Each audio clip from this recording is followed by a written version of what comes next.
Good morning student, कैसे हैं आप लोग? First class. Welcome to my channel Marks academy. As you know myself Rekha. आप सब मुझे जानते ही हैं। मैम रोज़ कहानी भी सुनाती हैं आपको। आज मैं आपके लिए एक बड़ा अच्छी बात लेके आई हूँ। तो सारे जल्दी से तैयार होके बैठो, मैम के पास बैठो, पेरेंट्स को भी अपने बिठाओ, दादी मम्मी पापा किसी के भी साथ आप बैठो और सुनो ध्यान से। एज यू नो, आज हमारे स्कूल्स में सभी बच्चे सामान्य होते हैं, लेकिन कुछ बच्चों वो सब चीज़ें नहीं होती जो कि सबके पास होती हैं, जिन्हें हम थोड़ा सा अलग बोल सकते हैं। ये सब परमात्मा की देन है और मैं इसको किसी नाम से इंडिकेट नहीं करूँगी, लेकिन हम एक एकेडमिकली भाषा में बोलें तो हम इन्हें स्पेशल चाइल्ड के नाम से बोल देते हैं। ये बच्चे और बच्चों से थोड़ा सा हटके होते हैं। बेसिकली भगवान की मर्जी है, ये सब हम इसमें कुछ नहीं कर सकते, पर ऐसे बच्चों को पढ़ाई करते समय थोड़ी सी और बच्चों से दिक्कत आती है। तो आज मेरा टॉपिक उसी से रिलेटेड है। इस सिचुएशन में बेसिकली होता क्या है, जब एक क्लास में 20 बच्चे हैं, 30 बच्चे हैं, सारे बच्चे पढ़ाई के लिए बैठे हुए हैं, क्लास में टीचर पढ़ा रही है। जो बच्चा नहीं कर पाता या अगर एक दो केसेस उस क्लास में ऐसे हैं तो वो बच्चा और बच्चों से थोड़ा सा पिछड़ा हुआ होता है, यानी उसकी कैपेसिटी उन बच्चों के कंपैरिजन में थोड़ी सी स्लो होती है और वो आगे तक उसका लेवल स्कूल से क्लासेस में यही रहता है। तो बेसिकली टीचर्स बोलते हैं कि मैम इनको स्पेशल स्कूल्स में भेज दिया जाए।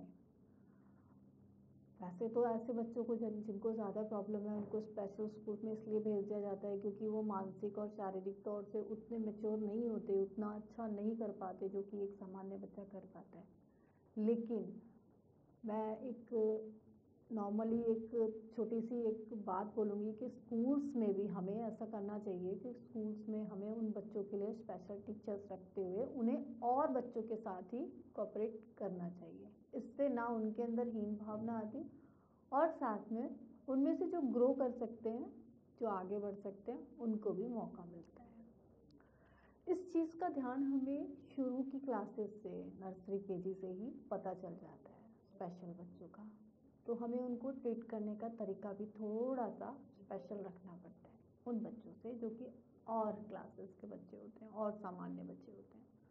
फॉर एग्जाम्पल छोटी छोटी चीज़ें हैं जो कि बच्चों के सामने पेरेंट्स भी फील करते हैं, लेकिन पेरेंट्स बोलते हैं मैडम हमारा बच्चा पढ़ता ही नहीं है, मैडम ये तो बोलता बहुत अच्छा है लेकिन ये लिख नहीं पाता। कई बार पेरेंट्स हमारे पास आके बोलते हैं मैडम ये तो लिखता है लेकिन इसको समझ ही नहीं आता। तो उनका ब्रेन का और उनके हाथों का, इसका और इसका दोनों का सामंजस्य नहीं होता, जिसकी वजह से अगर उनका ये चलता है तो ये नहीं चलते, और अगर ये चलते हैं तो यहाँ से पूरा सिग्नल उसको ब्रेन से नहीं मिल पाता। तो इन चीज़ों को का लैप्स जो होता है वो आगे तक बना रहता है। तो हमें इसी को इम्प्रूव करने के लिए एक छोटी सी स्किल्स हैं जो मैंने अपनी प्रेजेंट की हैं। अगर आपके बच्चे से के साथ भी ऐसी कोई दिक्कत है तो आप ये छोटी छोटी चीज़ों को, मैं इस टॉपिक को आगे भी कंटिन्यू रखूँगी।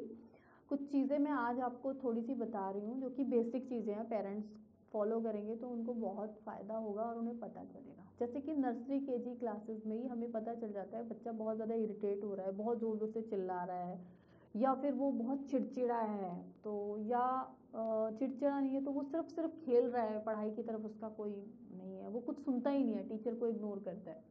तो ये सब सिग्नल्स होते हैं थोड़ा सा स्पेशल साइड के, मतलब वो अनबने भाव के या हाइपर एक्टिव भी होते हैं, कई बार बहुत ज़्यादा हाइपर एक्टिव, कई बार बिल्कुल ही डाउन। ये सब चीज़ें हमें देख के पता लग जाता है कि बच्चे में थोड़ा सा कंट्रोलिंग पावर और बच्चों से कम या ज़्यादा है। इस सिचुएशन में अगर हम उन्हें सामान्य बच्चों के साथ रखें और उसी माहौल के साथ कॉपरेट करें तो बच्चे में बहुत सारे सुधार आ जाते हैं, क्योंकि अप्रॉक्सीमेटली 5 to 6 ईयर तक बच्चे का डेवलपमेंट ग्रोइंग एज में होता है। 5 ईयर तक हो जाता है, लेकिन इनका थोड़ा सा स्लो होता है, तो 6 ईयर 7 ईयर तक भी ये उस चीज़ को ग्रैप्स कर लेते हैं जो कि 5 ईयर में करते हैं। वो डिपेंड करता है बच्चे के ब्रेन पे, उसकी एक्टिविटीज़ पे, या वो किस तरीके से एक्टिविटीज़ कर रहा है। तो स्पेशली जो आज मैं बताऊंगी, बच्चे स्टार्टिंग से ही लिखने के लिए इंटरेस्टेड नहीं होते, लिखना ही नहीं चाहते, और उनका वो इंटरेस्ट धीरे धीरे ज़ीरो हो जाता है और आगे जाके क्लासेस में उनका लेवल कुछ भी नहीं होता, जिसकी वजह से फिर स्कूल्स उन्हें या तो मना कर देते हैं या बोलते हैं अब इन्हें स्पेशल स्कूल में डालो। इसके लिए फर्स्टली अगर आपके बच्चे के साथ भी थोड़ी सी ऐसी दिक्कत है तो कुछ चीज़ें मैं बता रही हूँ, आप उनको फॉलो करेंगे तो आपको खुद ही इम्प्रूवमेंट फील होगा। नंबर 1, पेंसिल कैप्चरिंग की जो कैपेसिटी होती है सामान्य बच्चों की अपेक्षा इन बच्चों की थोड़ा नहीं होती। पेंसिल का पकड़ना ही नहीं चाहते हैं, जैसे कि पेंसिल को टेढ़े तरीके से पकड़ते हैं, इनको सीधा पेंसिल पकड़ने का पता ही नहीं होता। आप इसको ऐसे पेंसिल पकड़ाओगे वो ऐसे करेगा, वो ऐसे करेगा, वो ऐसे करेगा, वो ऐसे करेगा, स्पेशली ऐसे करता है या ऐसे करेगा। उसको पेंसिल की ग्रिप उसके ब्रेन से सिग्नल नहीं होता। तो एकदम से पेंसिल देना भी ठीक नहीं है। उसको आपने क्या करना है, सबसे पहले छोटी छोटी बुक्स में छोटी छोटी शेप्स बना के, या कलरफुल बुक्स मार्केट में मिल जाती हैं, आप उसमें उसको कलरिंग करने के लिए दीजिए। छोटी छोटी एक्सरसाइजेज में पिक्चर्स दिए, ट्राइंगल का, स्क्वायर का, सर्कल का, उसमें उसको ड्रॉ करने के लिए कलर दीजिए। जब उसके हाथ में कलर की ग्रैप्स आएगी फिर धीरे धीरे उसका हाथ सेट होगा। कई बार हाथ भी कांपता है, कई बार टेढ़ी ही उंगली रहती है, उंगलियों की ग्रैप्सिंग पावर बहुत कम होती है। Number 2, colouring with hand. Colours हाथ में लगाकर भी हम बच्चों को पेंटिंग करना सिखाते हैं, जैसे कि लिक्विड वाटर कलर दे दिए, फिंगर्स पे लगा के उसको ऐसे ऐसे चिपकाना है कलर्स में डिप करके उंगली, इससे भी उसकी फिंगर्स थोड़ा सेट होती हैं। एक्सरसाइजेस बताते हैं, डॉक्टर्स भी बताते हैं थेरेपी में, उनको इस तरह से ऐसे करके ये ऐसे बच्चों की फिंगर्स को स्ट्रॉन्ग करने के लिए। फिर जब बच्चा पेंसिल ना पकड़ के कलर पकड़ेगा तो नेचुरली उसको ग्रिप कर रहा है, वो उसका ब्रेन उसे सिग्नल दे रहा है और वो ग्रिप कर रहा है। जब वो ग्रिप करेगा, पेंसिल को पकड़ेगा, उसकी ग्रैप्सिंग पावर बढ़ेगी। तो जैसे जैसे वो पेंसिल को, कलर को पकड़ के धीरे धीरे पकड़ रहा है कलर को और अच्छे से इंटरेस्ट ले रहा है, उसे शेप समझ में आ रही है, फिर हम उसको धीरे धीरे कलर हटा के पेंसिल कलर लेकर आते हैं, फिर पेंसिल कलर हटा के उसको धीरे धीरे पेंसिल पे लेकर आ जाते हैं। नाउ अब वो पेंसिल ग्रिप पकड़ने लगा है, फिर हम उसे वर्ड्स नहीं देते, हम उसे छोटी छोटी शेप्स जिसमें उसने कलर किए थे वही रिपीट करते हैं। वो रिपीट करने से वो शेप्स के अंदर कलर करता है, तो उसका थोड़ा इंटरेस्ट भी आता है और वही चीज़ वो पेंसिल से करता है। या फिर कलरफुल पेंसिल दे दी उसको, कलरफुल कलर्स होते हैं जो पेंसिल वाले, वो दे दिए। एक और चीज़ होती है कि जैसे कि छोटी छोटी पिक्चर्स दे दी उसको, ट्राइंगल दे दिया, बहुत सारी पिक्चर्स में ट्राइंगल दे दिया, उसको पूछा बेटा ट्राइंगल कहाँ है, और ट्राइंगल में कलर करो, तो उसका कंसंट्रेशन लेवल भी बढ़ रहा है। बहुत सारे सर्कल बना के उसमें से 2 ट्राइंगल बीच में बना दिए, उसको बोला बेटा इसमें से ट्राइंगल में कलर करना है, तो उसके अंदर कॉन्सेप्ट भी आएगा कि ये ट्राइंगल है और उसको कलर भी समझ में आएगा, उसमें येलो कलर करना है, रेड कलर करना है। तीसरी बात, उसके ब्रेन में एक पिक्चर सेट हो गई कि नहीं मुझे ये ट्राइंगल है। तो ये नर्सरी लेवल का ही मैं आपको थोड़ा सा बता रही हूँ। चौथी चीज़ होती है जैसे कि अब वो कलर करना सीख गया, पिक्चर को समझ रहा है, कॉन्सेप्ट को समझ रहा है, कलर भी सीख रहा है करना और बहुत अच्छे से मतलब कलर कर रहा है, ग्रैस्पिंग पावर उसकी पेंसिल कलर के साथ हो गई है।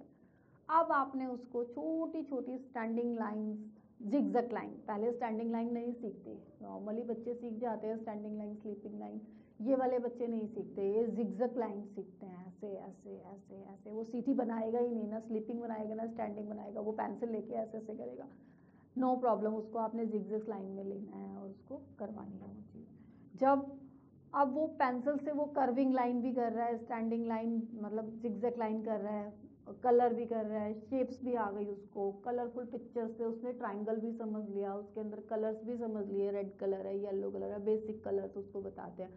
मिक्स कलर वो थोड़ा सा कंफ्यूज हो जाते हैं, बेसिक कॉन्सेप्ट से बहुत सिंपल था, रेड कलर कौन सा है, ग्रीन कलर कौन सा है, ब्लैक कलर कौन सा है, जो कि बेसिक कलर्स हैं बच्चों को पता होते हैं। तो धीरे धीरे बच्चे के माइंड में और बच्चों से फिर वो अपने आप को मतलब अपने आप को इंफीरियर फील ना करके वो फॉलो करता है उन्हीं चीज़ों को, जैसे वो कह रहे हैं। छोटी छोटी good habits, good morning, good afternoon, ये सब बच्चे जानते हैं, लेकिन उनके साथ ये सब चीज़ें वर्बली प्रैक्टिकली बार बार बोलना, गुड मॉर्निंग से good morning, good morning.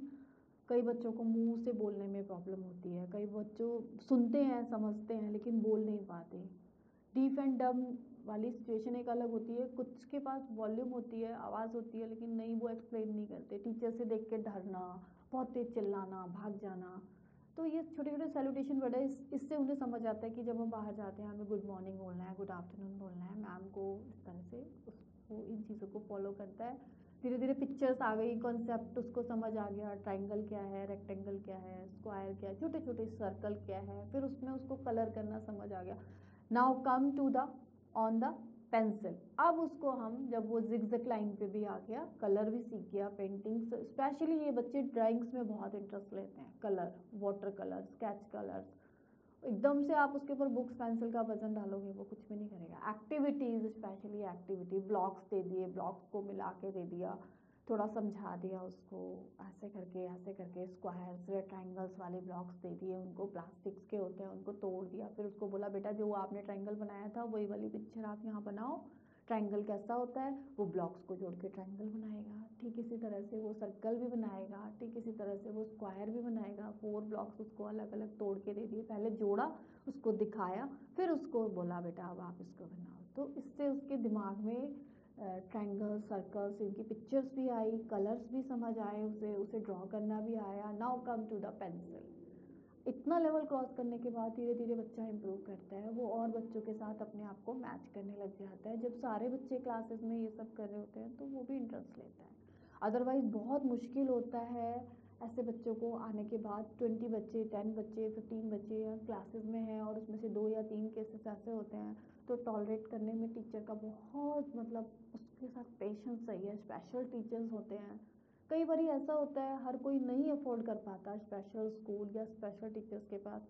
Normally parents को पता ही नहीं होता हमारे बच्चे को ये प्रॉब्लम है, वो उसको नॉर्मली चले गए स्कूल में डाल दिया। जब वहाँ प्रॉब्लम आती है तो वो कहता है मैडम ये तो घर में तो खा लेता है, घर में तो सोता है, ये तो यहाँ क्यों ऐसा कर रहा है।